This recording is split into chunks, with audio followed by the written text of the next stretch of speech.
नमस्कार. दिनांक 15 मार्च. कथेचं शीर्षक आहे तुम्हीच विटाळलेले आहात. गावाबाहेरच्या श्रीराम मंदिरात बाबा सबनीस वेदांत चर्चा करत असत. ती ऐकावयास काशीनाथ मसवडे, बाबा फडणीस इत्यादी लोक येत. मसवडे व फडणीस अकारण महाराजांची निंदा करीत. एकदा त्यांच्यापैकी एका साप चावला.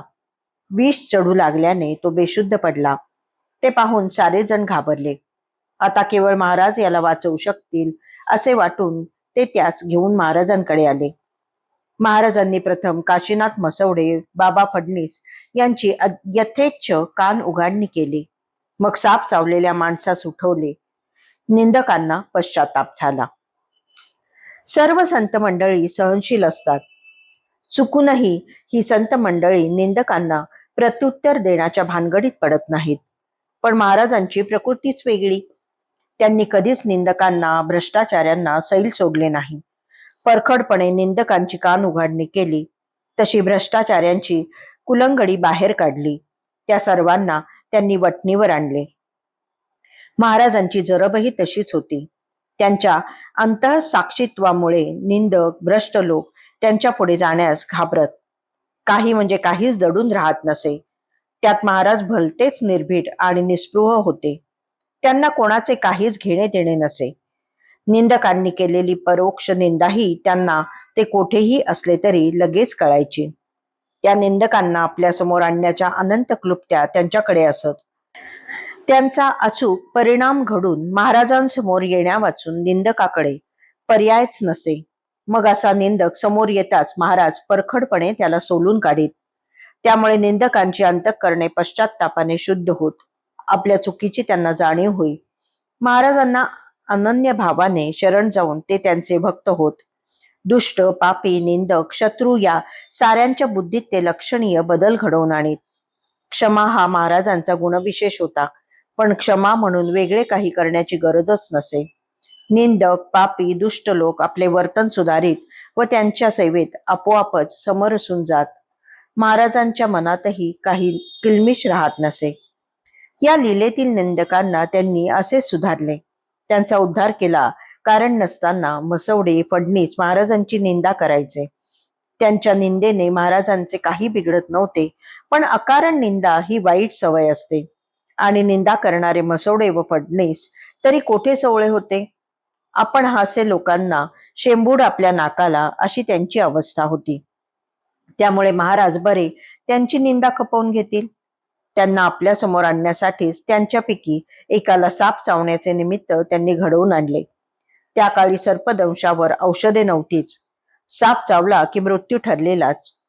मांत्रिकाचा, झाडपाल्याचा उपयोग होईलच याची शाश्वती नसे. सर्पदंश झालेल्या इसमाला देवापुढे आणून झोपवीत व शांतपणे त्याच्या मृत्यूची वाट पाहत बसत. यावेळी तसेच झाले. साप चावलेल्या इस्माला घेऊन मसवडे, फडणीस महाराजांकडे आले. ते समोर येताच महाराज त्यांना सोडतील? साप ज्याला चावला होता त्याच्या अंगात विष भिनले होते आणि तो मृत्यूकडे वाटचाल करीत होता हे खरे होते. त्यावर इलाज, उपाय तातडीने होणेही गरजेचे होते, तेही खरेच होते. परंतु त्याचा मृत्यू ही एकदाच घडणारी गोष्ट होती. त्यामुळे त्याच्या एकट्याचाच जीवाची हानी होणार होती. मात्र मसवडे, फडणीस इत्यादी निंदकांच्या तनुमनात निंदेचे विष जे भिनले होते त्यामुळे त्यांना स्वतःचा मृत्यू ते वारंवार ओढून घेणार होते हे त्यांच्या ध्यानात येत नव्हते. बोललेला प्रत्येक शब्द संस्कार रूपाने चिरंतन होतो. तोच शब्द कर्म रूपाने बोलणाऱ्याच्या भोगवट्यास कारणीभूत होतो. जो शब्द उच्चारला जातो तो देवाच्या स्तुतीचा असेल तर पुढे त्याचा भोगवटा सुखकारक होतो. मनुष्याच्या स्तुतीचा असेल तर भाटगिरीचा दोष निर्माण होतो आणि पुन्हा जन्म मरणाच्या रूपाने भोगवट्यास कारणीभूत होतो. परंतु निंदा व्यंजक शब्द उच्चारला तर तो विषसमान, दाहक आणि मारक बोलणाऱ्याला होतो व ते त्याचे वर्तमान आयुष्यही कमी करत असतो. तसाच तो अनेकांची बुद्धी भ्रष्ट करीत असल्याने समाजाचीही हानी केल्याखेरीज राहत नाही. त्यामुळे एकाबरोबर अनेकांना या निंदेच्या विषाची बाधा होते.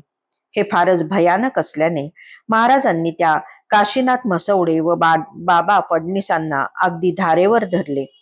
त्या दोघांना पाहताच महाराज कडाडलेच. आम्ही भ्रष्ट असतो तर असू, त्यात तुमच्या बापाचे काय जाते? आयते 2 वेळा खावायला मिळते म्हणून या कुचाळक्या करता काय? आणि तुमच्यामध्ये दोष नाहीत? तुमची सगळी लफडी कुलंगडी घोटाळे मला ठाऊक आहेत. सगळ्यांसमोर ती सांगावीत काय? ते ऐकताच फडणीस म्हसवडे दोघेही हादरले. ही धमकी नव्हे की गांजणूक पिळवणूक करण्याच्या हेतूने केलेले आरोप नव्हेत हे दोघेही समजले. महाराज सर्वज्ञ आहेत, ते काहीच दडून लपून राहणार नाही हे त्यांनी ओळखले व ते शरण आले. ते शरण येताच महाराजांनी साप चावलेल्या इस्माचेही प्राण वाचवले. सदाचार किंवा श्रेष्ठांचे वर्तन यावर सामान्य जनतेचा आचार अवलंबून असतो. यद्यदाचरती श्रेष्ठस्तत्त देवेतरो जनाः स यत् प्रमाणम कुरुते लोकस्त दनुवर्तते. भावार्थ असा, श्रेष्ठांचे अनुकरणच सामान्य लोक करतात, त्यामुळे आचार हे धर्माचे प्रधान अंग असते. आचार धर्माच्या शंका निरसनासाठी वेदात अगश्रुतीत आधार मिळाला नाही तर सज्जन अथवा शिष्ट जसे वागतील तसे वागल्यास धर्माचे पालन होते. मग शिष्ट कोणास म्हणावे असा प्रश्न येईल. शिष्ट या शब्दाला हल्ली जो अर्थ प्राप्त झाला आहे त्या अर्थाने येथे शिष्ट शब्द वापरलेला नाही. ज्याला वेदविद ज्ञान आहे, जो निरहंकारी आहे, निर्मत्सर आहे, ज्याने दंभ मोह दर्प लोभ क्रोध आणि मद यांचा पूर्णपणे त्याग केला आहे, तो शिष्ट समजावा. भक्तांनी साधकांनी उपासकांनी सेवेकऱ्यांनी या दृष्टीने महाराजांच्या चरित्राकडे पाहिल्यास कसे वागावे याचा उत्तम वस्तुपाठच मिळेल. त्याप्रमाणे ते गुण आपल्या अंगी बाळगण्याचा प्रयत्न करणे ही खरी स्वामी भक्ती होईल. अन्यथा जन्मभर नुसत्या आरत्या भजने करून टाळ कुटल्यास ते व्यर्थ जाईल हे लक्षात ठेवावे.